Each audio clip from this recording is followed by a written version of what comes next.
Hi, everybody. Wednesday is Earth Day, a day to appreciate and protect this precious planet we call home. And today, there's no greater threat to our planet than climate change. 2014 was the planet's warmest year on record. 14 of the 15 hottest years on record have all fallen in the first 15 years of this century. This winter was cold in parts of our country, as some folks in Congress like to point out, but around the world, it was the warmest ever recorded.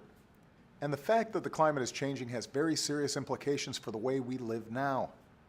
Stronger storms, deeper droughts, longer wildfire seasons. The world's top climate scientists are warning us that a changing climate already affects the air our kids breathe. Last week, the Surgeon General and I spoke with public experts about how climate change is already affecting patients across the country. The Pentagon says that climate change poses immediate risks to our national security.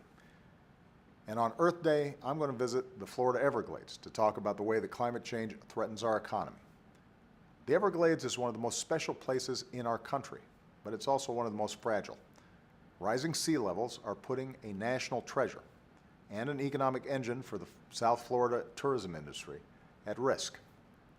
So climate change can no longer be denied or ignored. The world is looking to the United States, to us, to lead. And that's what we're doing. We're using more clean energy than ever before. America's #1 in wind power, and every 3 weeks we bring online as much solar power as we did in all of 2008.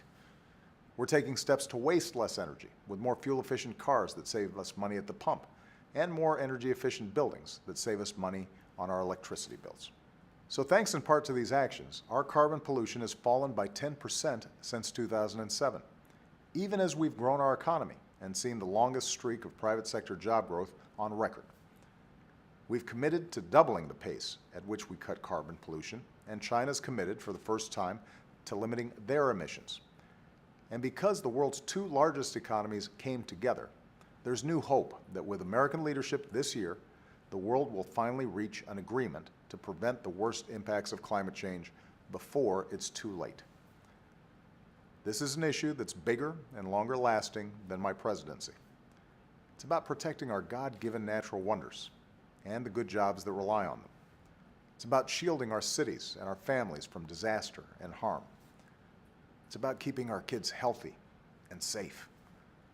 This is the only planet we've got. And years from now, I want to be able to look our children and grandchildren in the eye and tell them that we did everything we could to protect it. Thanks, everybody, and have a great weekend.